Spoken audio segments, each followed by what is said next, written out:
Welcome to the 6th seminar in our series, The Power of Humour. And today I'm very happy to introduce to you Abigail Bisser. Abigail recently, as some of you already know, received a doctorate from the University of the Western Cape, investigating performance as a way to gain insight into the way that shame traffics and affects the body. And she's now just joined Nelson Mandela University as a postdoc funded by the NIHSS and co-hosted by the Iscia chair and the visual arts department. And her work on shame stemmed from an interest in affective atmospheres, economies, and encounters that kind of resonate with the body. Well, firstly in the body and then in our meaning making.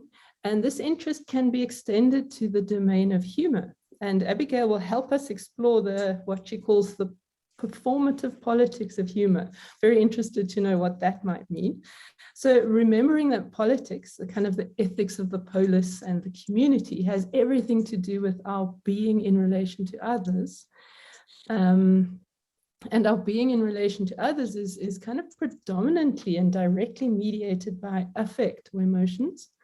And of course, humor depends on the political in the sense of human being together and the power dynamics associated with this. And it rides on affective meaning making. So the way it's communicated and experienced through kind of mood, atmosphere, gesture, feelings. Okay, so given all of these connections that Abigail has drawn for us in her introduction or in her abstract for the seminar, she's going to explore with us some of these complexities, I think, of the performative politics of humor. So Abigail, welcome. Thanks so much for stepping up to present today at quite short notice. So we're very grateful for that. And yeah, thank you very much. Over to you. I'm going to end, what is it? Sorry, stop my video, mute myself. Maybe we should all do that just to make sure that we don't interfere. Okay.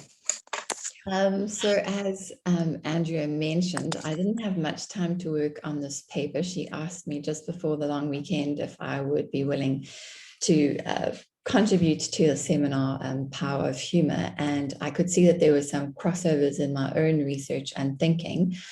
So as I said, this is an interactive seminar. I would love it if whilst I was talking, you had a piece of paper and a pen in your hand and you were jotting down ideas and thoughts that I might be sparking in you as I go through some of the ideas that I explored in preparation for this paper today. And I'm thankful to see Elizabeth, a dear friend of mine, and Mickey who've come. So I would much appreciate any support and bolstering of ideas as I explore some of these thoughts today in today's paper. I will also be reading an extract from Clara van Wyck's doctoral thesis. That was what I was scrambling to find before the 11 o'clock start, which I have found, thankfully. So hopefully all goes well today with some of the ideas that I have been thinking with. So as a way into this interactive discussion, I thought it might be a helpful way to first state what this paper's working definitions of affect and humor and shame are and how they pertain to this specific discussion. So in my thinking on affect and the performative politics of humor, the affect and humor and what humor possibly is without affect, I offer a loose framing of affect, a framing still in process, but one I think in regards to with my own research in the field of affect. New affect theorists construe affects as capacious spaces. I'm just putting my timer on so that I don't lose track of this session. In between, the ever-evolving, where encounters play out, forms interact, bodies impinge on one another, and meanings proliferate. Affect theory thus seeks to harness not just the eyes and the ears, but the whole body in our questioning and thinking with and how meaning is made through interactions, animate and inanimate. Gregory J. Sedgeworth and Melissa Gregg, who are new affect thinkers, summarize a helpful thinking with affect in their study. How to begin when, after all, there is no pure or somehow ordinary state for affect. Affects arise in the midst of the in-betweenness, in the capacities to act and be acted upon. Affect at its most anthropomorphic is the name we give those forces, visceral forces beneath, alongside, or generally other than conscious knowing, vital forces insisting beyond emotion that can serve to drive us towards movement, towards thought and extension, that can likewise suspend us as if in neutral across a barely registering assertion of force, relations, or that can even leave us overwhelmed by the world's apparent intractability. Indeed, affect is persistent proof of a body's never less than ongoing immersion in and amongst the world's rhythms and its refusals as much as its invitations. If affects are instead amorphous, an impingement shifts the body's physiology. I think then on moments of humor that trigger the body to respond first, as if uncontrolled by a rational mind, a reactive snort, a giggle, a loud and sudden burst of laughter during a sullen moment when laughter explodes in moments entirely inappropriate. In my thinking of shame, a working definition that I use is a thinking of shame as something that separates us from others, causing us to experience the state of painful disidentification and self-consciousness that at times would threaten to implode the self, yet it also indicates our desire to connect to the people with whom we share a space. It is this dual nature that makes shame such an interesting tropological feeling to consider, in a place that yet suffers bitter division and a lack of connection between people. Wouldn't it be fruitful to represent those feelings that both separate the apparent other and uncover an investment in repairing that severed relationship? So a brief aside in my thinking is, what does this double play of shame bring forward in thinking about how humor might offer or produce more fruitful repairs for our country's social separateness, as humor designates and marks what is human and what is not? I would also wager that humor, like shame, affects an affect of proximity, that the feeling produced by humor, also like shame, is a feeling that puts bodies in relation to each other, exposing oneself to the other, but simultaneously making each body aware of its separateness, as the blush blazons one's singular humiliation. Thinking with ideas of vulnerability and relationality. This description of shame also bears many overlaps with humor, how humor creates in and outside groups, vulnerability and withdrawal, welcoming and interaction, how laughter's affect joins us to a collective body. We don't feel so alone, so isolated. There is a collective affective atmosphere of unity and belonging. Similarly, a humorous moment can transition to disgust if the subject feels that identification, connection, or internal felt feeling is unattainable. A working definition of humor that I quite liked in this thinking was one that Raymond Williams, who founds this idea of the structure of feelings, where he was trying to describe how we come to agree on social or cultural conventions, the intuitive pre-ideological sense. A cohort has that one version of the future is feasible, while another is not. As Jenna highlighted in her own seminar earlier on in this seminar series, that it's very hard to come to definitions of humor and comedy, and it's very difficult to demarcate these. But in my thinking with affect and shame and humor, I see humor in relation to the comic encounter, defined by who is up and who is down, who's repressed and expressed, known and disavowed, hidden and surprising, free and unfree, functioning and malfunctioning. For example, the comedy door hits you on the way in and on the way out. It collapses distances.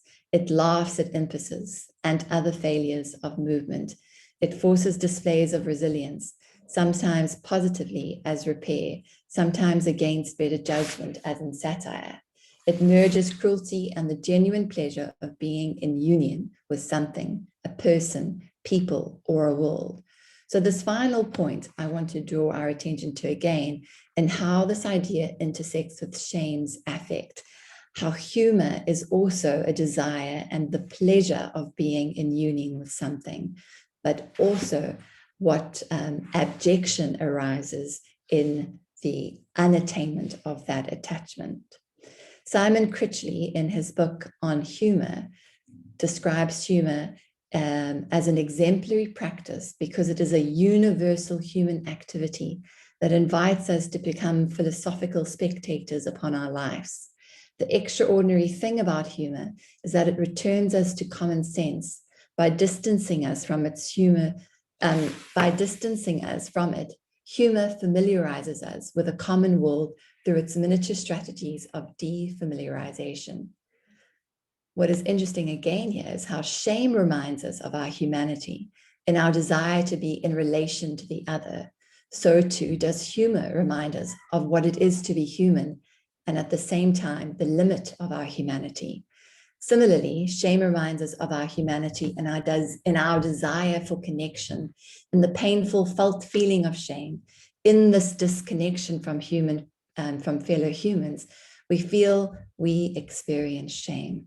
But what is also interesting is that what makes us laugh is often our movement towards the animal. Humor is the break between nature and culture. And what is shameful is often marked as the abject, outside of the border, the grotesque, the bestial, dirty, smelling feces. Therefore, what does our meaning making during the encounter or experience of humor tell us about what it means to be human, about our social differences and our similarities? And how does humor open up a complex discussion around how bodies make meaning in relation to other bodies? And thus, how does humor materialize through the very necessity and requirement of bodies in relation and interaction? So in this very short seminar presentation, I tried to probe what are the many affects experienced and encountered in the performance of humor, and what are they communicating to us about our humanity and our togetherness. As a mom of a just turned 3-year-old, and one of the things I found most rewarding at this stage of my son's development is when I hear him laugh out loud spontaneously, and to see and witness his development of his own unique system of meaning making around humor and what he deems funny. There's something really heartwarming when you hear from a distance a spontaneous outburst of laughter. His level of humor is, of course, mainly from non-verbal gestures or repetitive verbal cues said in error. But somehow, in these 3 years of living, he has started to develop, establish, and construct a code around what is funny and what isn't. As someone who is also interested in affect and performance and how we as humans make meaning, when I began this paper, I immediately reflected on moments when I laughed, what made me laugh, what happened when I laughed, and that moment of elevated ecstasy of laughter that often derails into a fit of uncontrollable bliss is something that I tirelessly seem to search for, but inevitably never really get enough of. How would you describe the feeling of humor? And in defining it, what words would you use? Smiling, laughing with, laughing at oneself, laughing at someone, ridicule, crude, the joke's on you, laughing at oneself. I want to give a moment, a pause, for you to think and reflect on your own moment of humor and what some of those feeling states you experienced.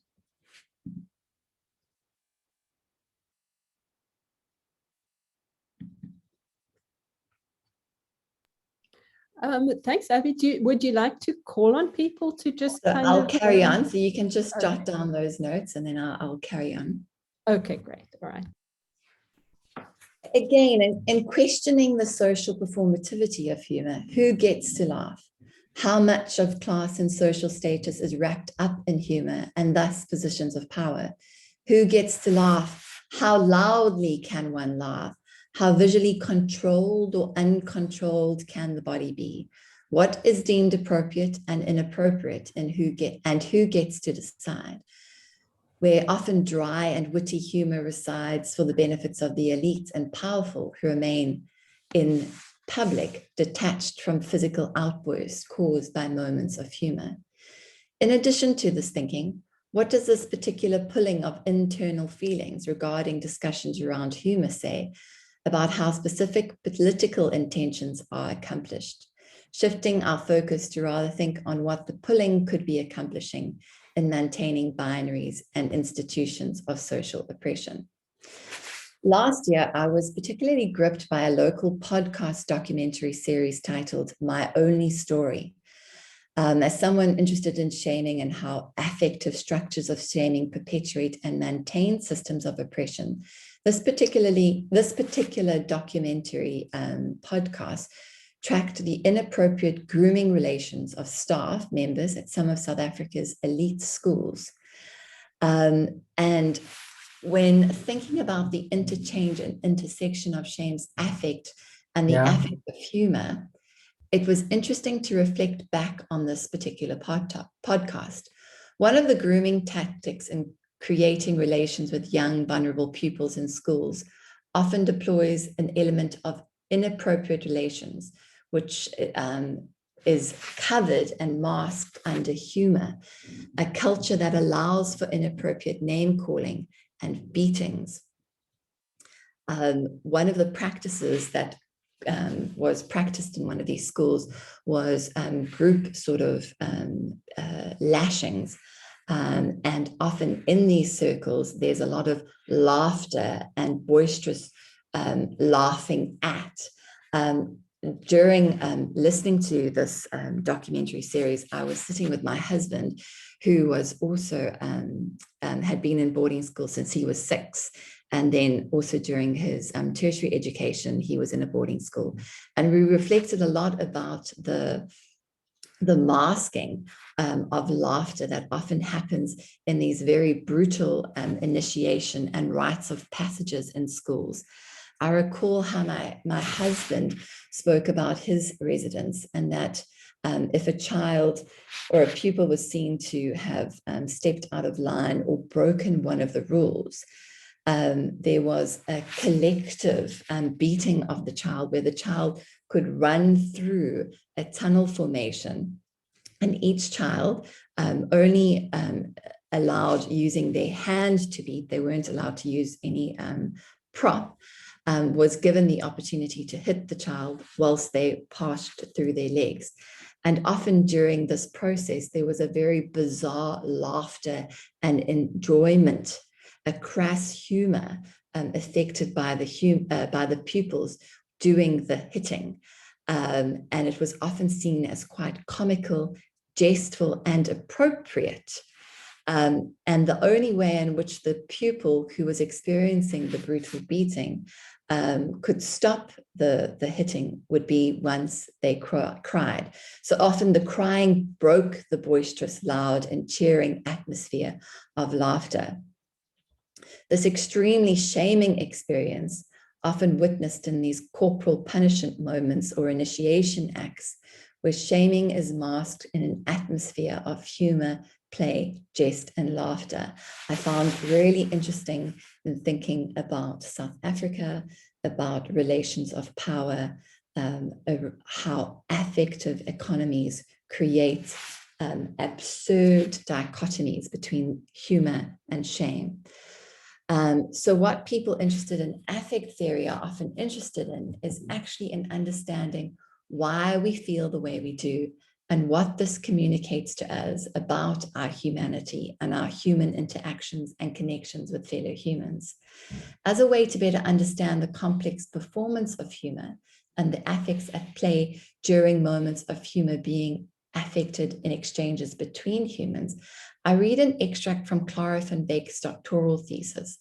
Van Wyck is a well-known actress in South Africa and has a rich knowledge in the theory and practice of clowning. in this extract that I read, it's a brilliant example of the performative politics of humor and how so much of humor exists in how bodies interact or choose not to interact. It is auto-ethnographic and offers us a self-reflective piece of writing from a clown performing's experience of performing humor and the many complexities of humor's power and thus politics in its relationality to other fellow humans. So in this extract that I will read now, it's Van Wyck's reflections on a workshop that she participated in that was held by a very famous clown, Paul Gullier, in France.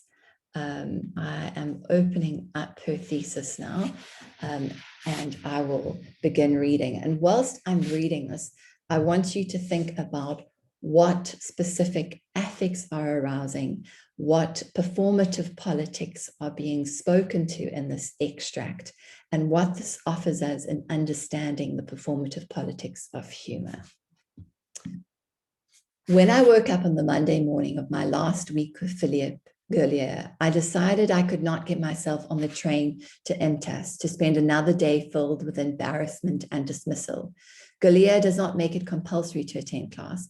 Part of his approach is to allow students to take responsibility for their own learning, and so no register is kept and there are no consequences for not attending.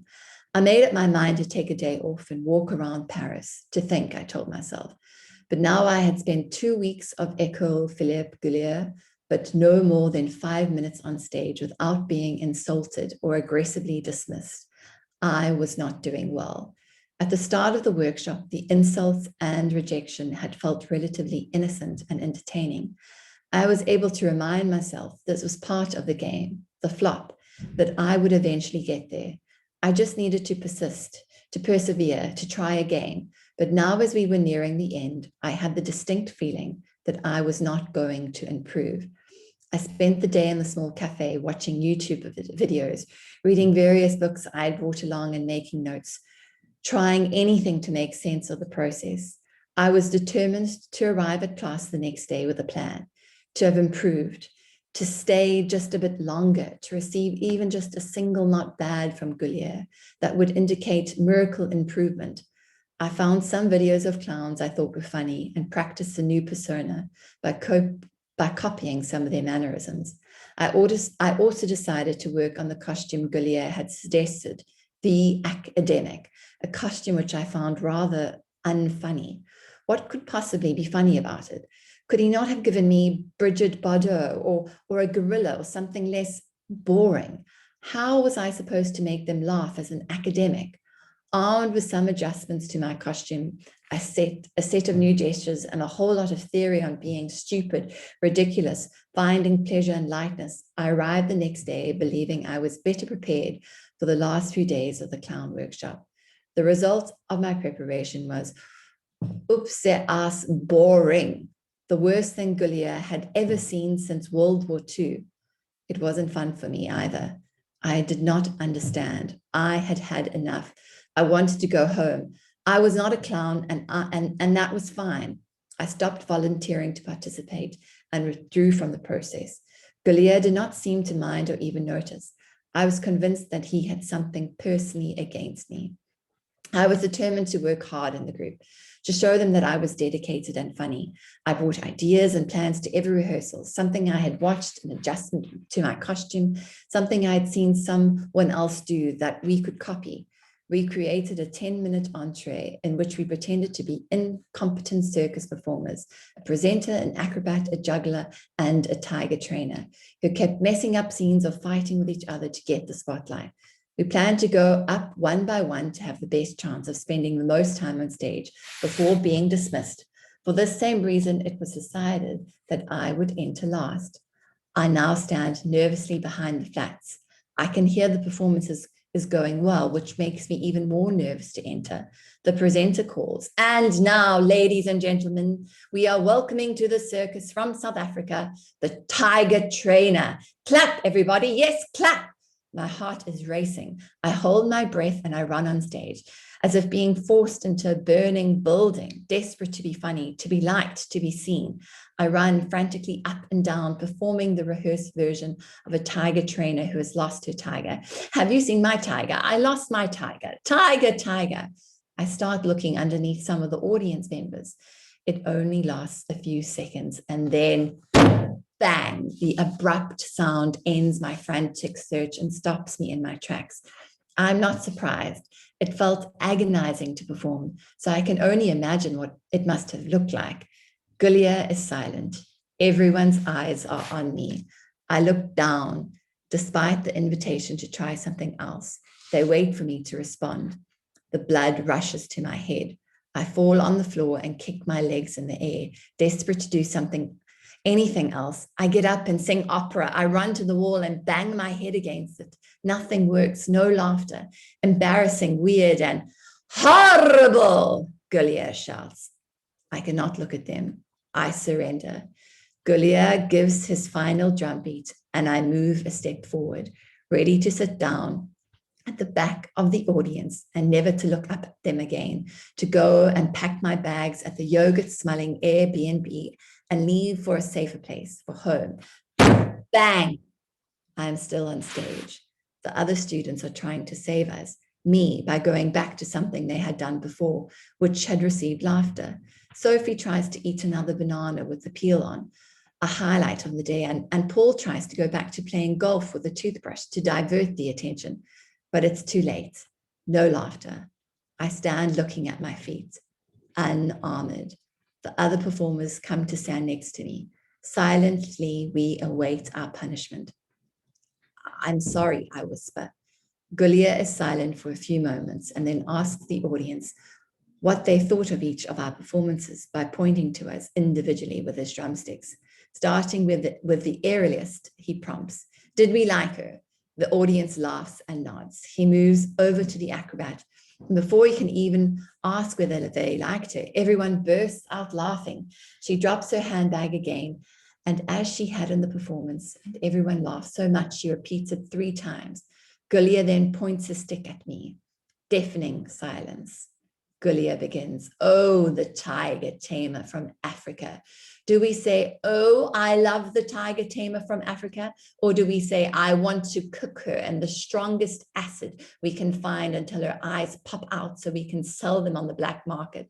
Samuel in the front row raises his hand and answers with unnecessary malice. Gulia, "Yes, Samuel, Samuel. Gulia, I think that we say we want to cook the tiger tamer in the strongest acid we can find until her eyes pop out and we can sell them on the black market." This causes a little laughter. I roll my eyes. I don't find it funny. I don't even look up. What is this sick game? Gulia continues. Do we like it when we see her come running like a drunk wildebeest? Or do we say, "I want her to be thrown down a pit with 1,000 rabid mosquitoes"? Another student affirmed, "Yes, Gulia, I think that is what we want. We want to throw her into a pit with 1,000 rabid mosquitoes." The provider of this insult, Roberto, is an Italian, and he struggles to repeat the sentence, causing laughter. My body tenses. I can feel my face getting red with anger and embarrassment. Why am I being victimized? Why did I waste so much money and time to be so rudely insulted? In my list, I list reasons why not being funny is not my fault. He didn't teach us anything. It's a cult. I had to perform with students who are way more experienced than myself. What did he expect? They are bullies. That's it. Gulia, a professional bully who chose me for this unfunny costume just so I can be the object of their bullying. I keep silent. Still looking down, I nod. Gulia demands, "Sit down, all of you." Before I sit down, I give a final glance at the audience, so smug in their safe, comfortable positions on the floor, it makes me furious. And under my breath, I mumble, "It's not fair, Gulia." Gulia hears it. Bang! "What is that you say?" Deafening silence. I go on, dead serious, a little louder. "I said it's not fair." Silence. Everyone seems surprised at my rebuke. I look straight at them. I didn't want to be the tiger tamer in the first place, or this academic. Why did you choose it for me, Gulia? It's not even funny and you know it. Some giggling from the back of the class. But at this stage, I'm not interested in this type of laughter. I am angry and no longer care to be insulted or laughed at. I take a step forward, about to leave. Gulia puts up his hand, indicating I should stay. Good, then I will stay. I stare out at the smug-looking audience and at Kimberly in the front row, who looks especially comfortable, whispering something to her friend next to her. This sets me off. What is that, Kimberly? You always watching me with a dull face, a face like I imitate her face, looking unimpressed with my performance. A lot of laughter. Why couldn't you laugh just once? I know you actually think I'm funny, but no, instead you choose to watch me like this. I pulled the face again, loud laughter. Kimberly, seemingly surprised and shocked to be included, doesn't answer and only looks to Gulia for sympathy. But Gulia asks me to repeat Kimberly's dull face. There is laughter from the rest of the audience. I sense that they are enjoying my blaming game, and I exaggerate Kimberly's face. More laughter, even from Kimberly, and then silence, anticipation. Who will I blame next? Will I make more fun, or will I go back to being punished? There is sudden pleasure in this anticipation and being allowed to continue. I walk up to Kimberly and beg, rarely pleading, why, Kimberly, why? An eruption of uncontrollable laughter. I am completely thrown. Is that what they wanted? Something about my confusion or look of surprise seems to set them off even further. I think to myself, why are they laughing? I don't get it. A moment of realization, really hearing the laughter, unexpected and spontaneous. I can feel the fun, being mean, being a brat, blaming and taking no responsibility. They are having fun too. I don't have to think. I just continue. You, Gulia, you secretly think I am funny. I know it. I am. I was funny even when I did that cartwheel, like this, I demonstrate. There is more laughter, and everyone looks to Gulia for his response. Gulia glares at me from his glasses, his hand still in his drum and stick. Bang! He silences the clerk. Like how? He gives one tap on his drum, but this time I can see the pretense. I understand the invitation. I move quickly in time to his beat of the drum, to do a terrible cartwheel and start laughing midway through. Gulia, no laughing, like how? I do another one, trying to suppress my laughter. Gulia, not even smiling. He lets me know he is in charge, but nevertheless invites me to stay. I look at the audience and at Gulia. Gulia, faster! I do a cartwheel, quickly, badly. I'm trying not to laugh and putting on an angry face. In between, there is more laughter. More, he shouts. I do one more and then he stops me. But this time, he seems pleased. The laughter dies down and Gulia asks, do we like her angry with a chromosome problem? There is nodding from the audience, a change in energy. Is this it? Is this how it feels? Pleasure. Did I succeed? Where to from here? So to conclude this discussion of the performative affects of humor and what humor is without affect, I want you to sit quietly for a moment and just physically start to smile. It might be a wire smirk of a smile, an awkward smile, an embarrassed smile, a warm, welcoming, embracing smile. And whilst you sit and explore the smile on your face, I would love it if you take down some notes at the same time. The more you start to become comfortable with yourself and what your body is doing, and thus in experiencing the process of the smile, I want you to reflect on this process. Did the action of the body first physically constructing the smile come first? Or did you think about something that you knew which made you smile? Or for those who started to smile first in action, didn't then start to trigger thoughts that perhaps made you feel lighter, happier, more at ease? Did your smile start to widen, take up more room on your face?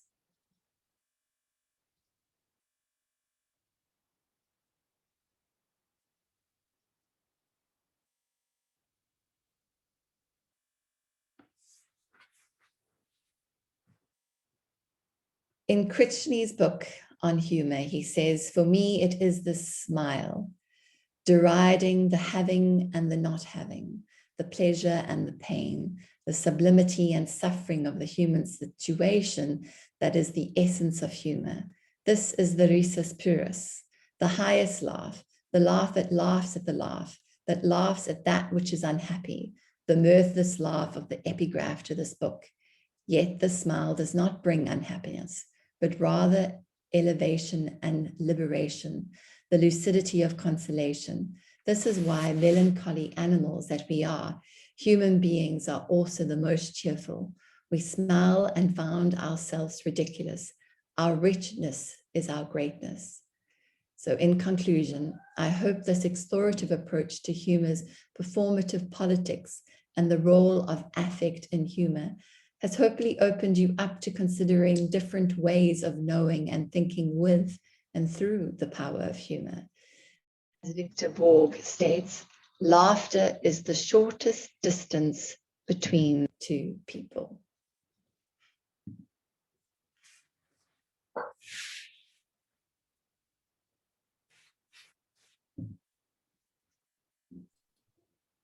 So I think I'm seeing lots of things coming through on the chat there.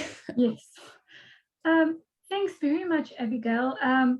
Wow, that was very thought-provoking. Some of the questions you've posed here are going to be floating around in my mind for quite some time as I make connections, you know, between what I know about humor thus far and everything that you've put forward in this session. So thank you very much for that. And something else, you have a fantastic reading voice. As I listened to you read that excerpt, I was thinking you really could be one of those people who do audiobooks. I was just so intrigued, and all your expressions as you were reading. Yeah, it was fantastic. It was a very enjoyable session. So thank you very much for that. And I'm going to turn to the chat now. We have one question so far, but anyone, if you have a question at any stage, just pop it in the chat, and then I'll ask you to speak to it and pose it to Abigail. So first we have Dr. Filani.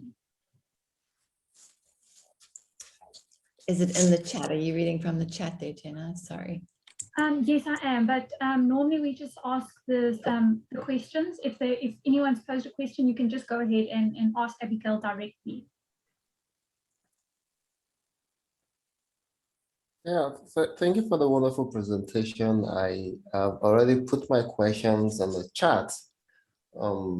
It's about the connectivity between humor and shaming. And I'm wondering that regardless of aesthetics and affects of humor, is humor not actually intended to shame?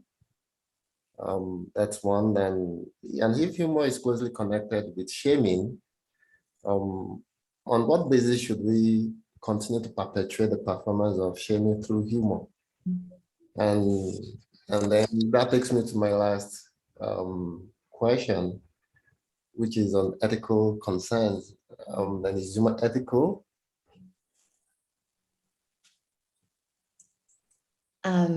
Great questions. I think that's definitely where I am sitting in my intersection of humor and shame, and the performativity of the two, of the overlap of humor and how it can speak to acts of shaming. I had originally said to Andrea when she sent me the message about doing a paper that I was just interested in the folklore use of shame in South Africa. It was a point that I looked into and reflected on in my own thesis about how we use shame to actually speak to empathy and connection with fellow South Africans. But there can also be the use of shame to actually shame. When you laugh, shame. And there's a double play even in our folklore use of shame, that in one breath it might communicate empathy and fellow feeling and a desire to be empathetically connected to someone's loss or shortfall or misfall. But at the same time, it actually can accentuate that, where we actually want the person to be disconnected and not attached.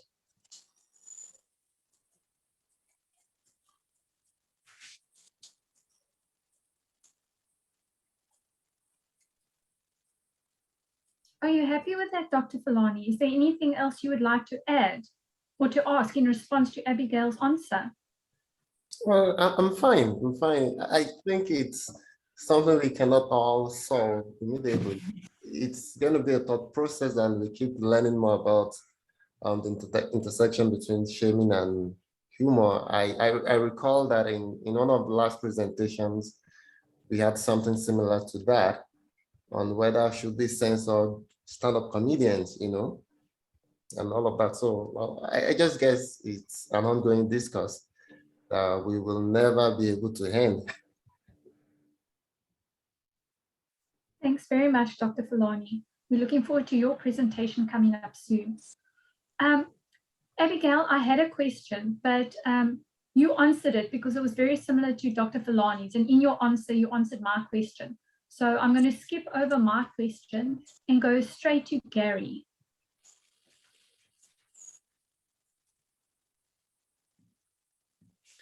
Hi, Abigail, that was a great input. Yeah, and I liked the reading. It was a very thought-provoking reading. I was just two observations. Maybe humor has a twofold purpose. One is to establish connection. We're social beings, and the other one is to set the boundary around ourselves. So to test those boundaries as to what is acceptable, what's not acceptable, and a sort of binding process. Yeah. Yeah, but thanks for that. Thanks for the input. Thanks, Gary. Okay, thanks, Gary. Then I'm going to go straight to Andrea. And if there's time, I'm going to ask a question, but I'm going to let everyone else get through first because I can always just email you and ask my question. Okay, Andrea.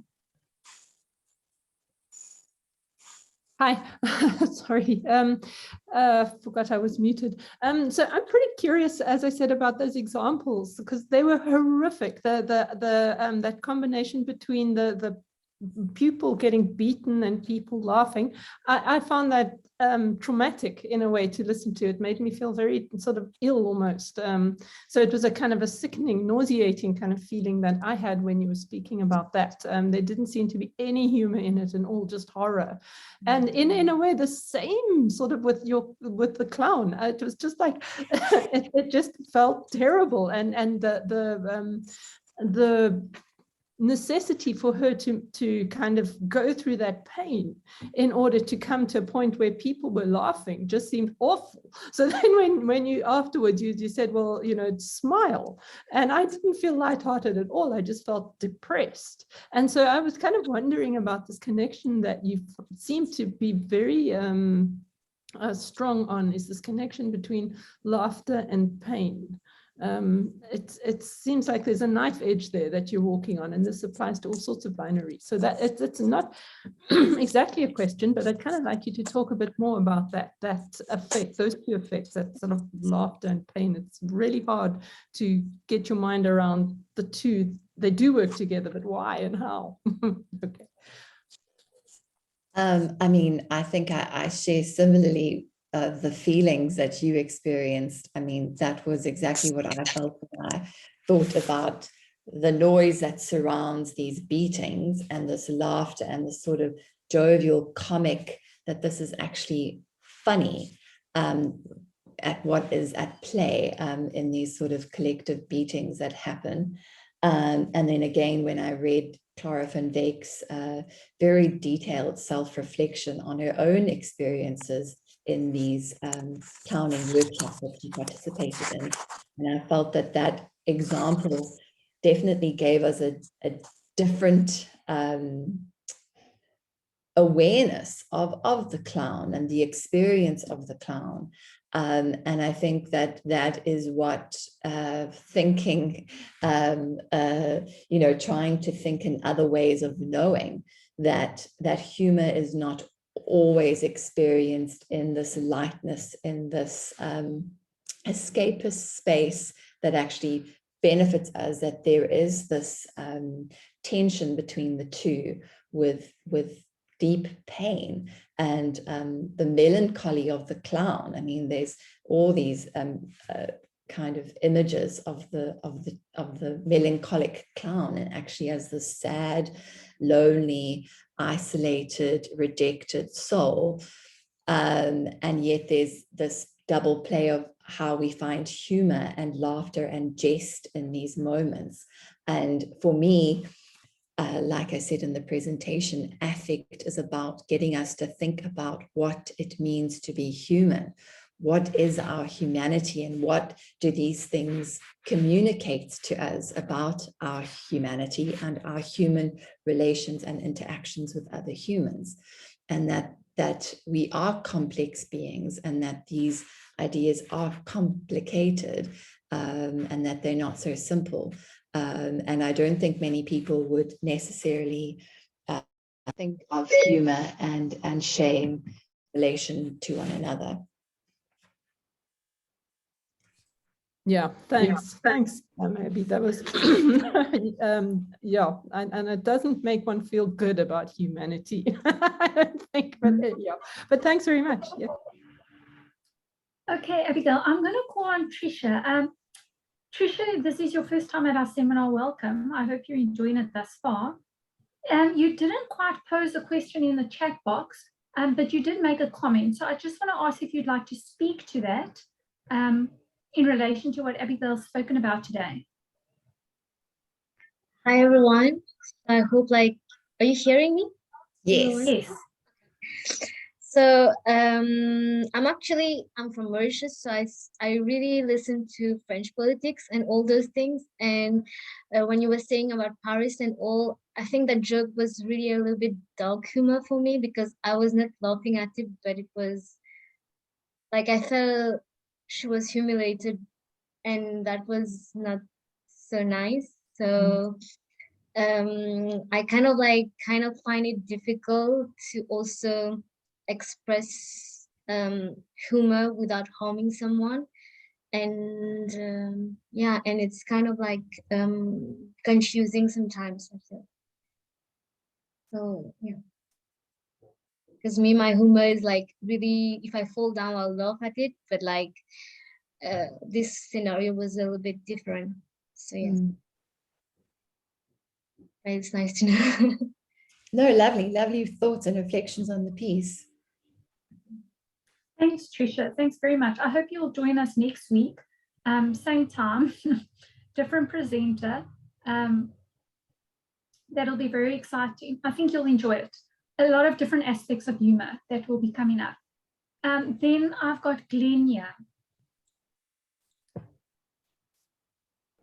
Thanks, Jenna, and thanks, Abigail. You know, I really love this talk because it made me reflect on, again, the complexities of humor.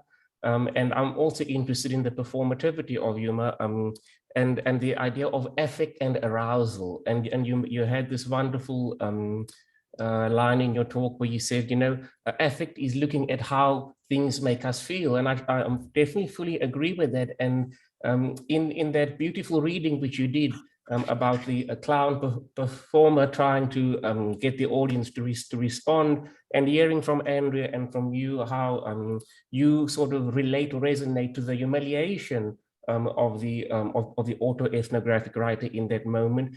Some of us relate more so also to the one who is inflicting the humiliation and then finds it humorous. So I'm interested also in how our own lived experiences make us interpret humor differently, and the type of layering of affect. So while you don't find it funny at all about the hazing ritual which your husband went through, I do. And so there's a familiarity amongst those of us who have experienced scenarios like that, where is it now our job to explain to you why it is humorous to us? Why should we feel ashamed that we do find it funny also because we are shaming somebody else? So I'm looking at this idea of the interconnectedness of judging, which has a role to play in what makes things funny. The idea of ethics, of pushing shame even towards humiliation, and that Machiavellian type of dark triad personality which thrives on taking delight in inflicting pain or shame on other people. Why should it be problematized? If it has a full function, there are people who find it humorous. Can we not just accept, yes, it's funny to a certain portion of the population, but then you correctly said it's the politics of performativity, yet it's unethical, it's bizarre, it's not normative, it's not moral. So I'm just keen to hear more of your thoughts, since you said it's a discussion, and well done on that brilliant reading. Thank you. I must say it was a bit of a scramble to get things together, and I did say to Jenna that I just lost the reading before the seminar happened, so I was very glad that I found it again. Otherwise, the main part wouldn't have happened.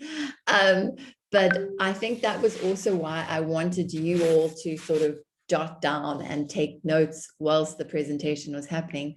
There wasn't enough time to give you as much a break as I would have liked to.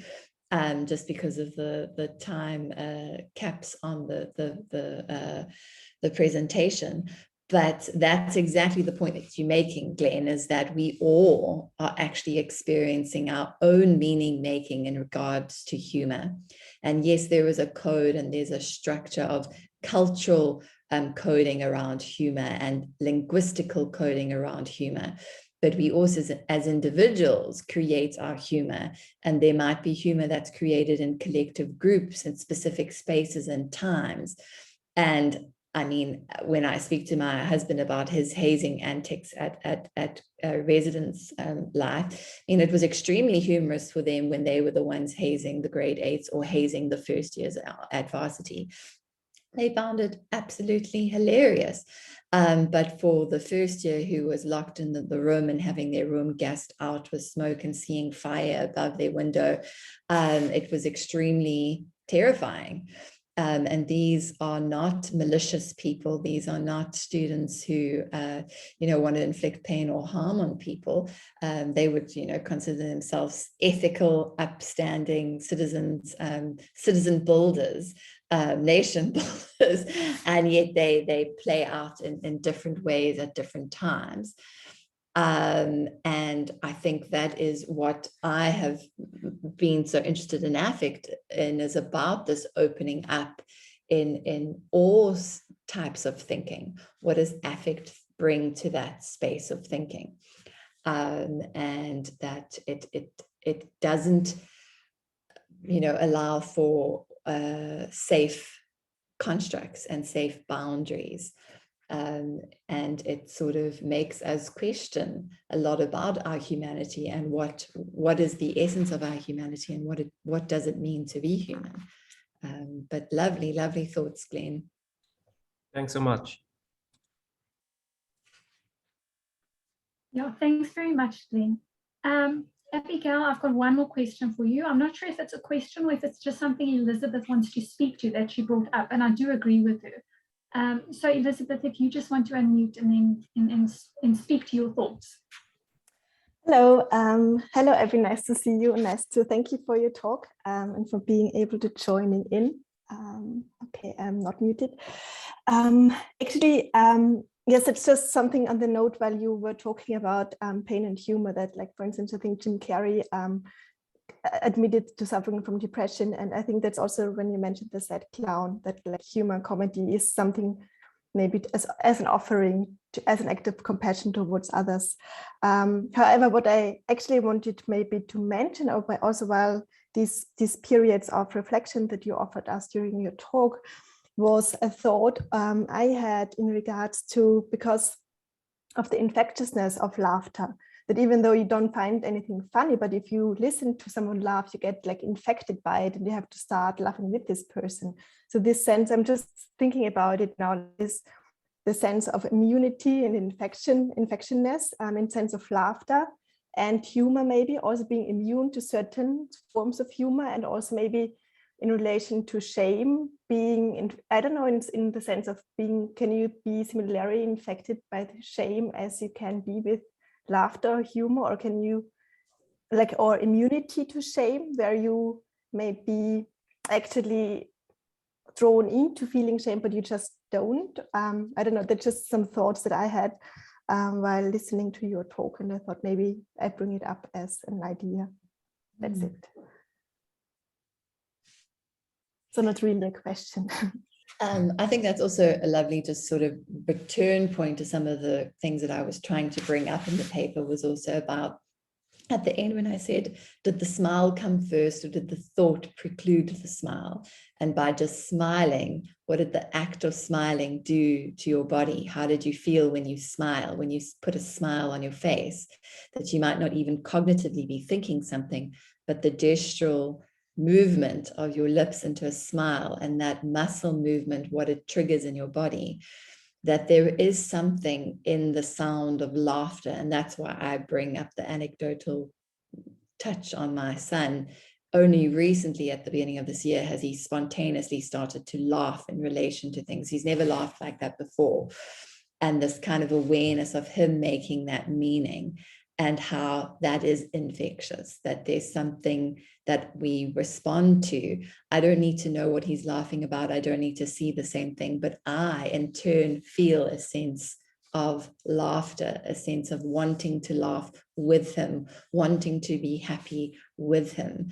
And I think getting back to what Glenn was also saying is that these are affective exchanges and interchange, like that we are interconnecting with each other through these acts, and that they are doing certain things to us. We might not cognitively be mindful of why we're laughing or why we are wanting to smile, but there's things happening. And I think that's definitely something that we can all think more on. But I really like the idea of the infectiousness of humor. And that there is something in like the performativity of it. There's a circus that's just set up down the road for me, and I have lots of different views and opinions about circuses, but because of COVID, I support anything that is live now, and I go and I see it. And I took my son with me, and there's a thing of just sitting with other people and watching a clown perform, that you laugh and you want to cheer the clown on too, and you want to give him an atmosphere to also energize him. And there's also this response that the audience gives, that we want to also have laughter. We want this time to be joyous. We want this time to be funny. And that there's also these other underlying codes of performative ethics that we are communicating.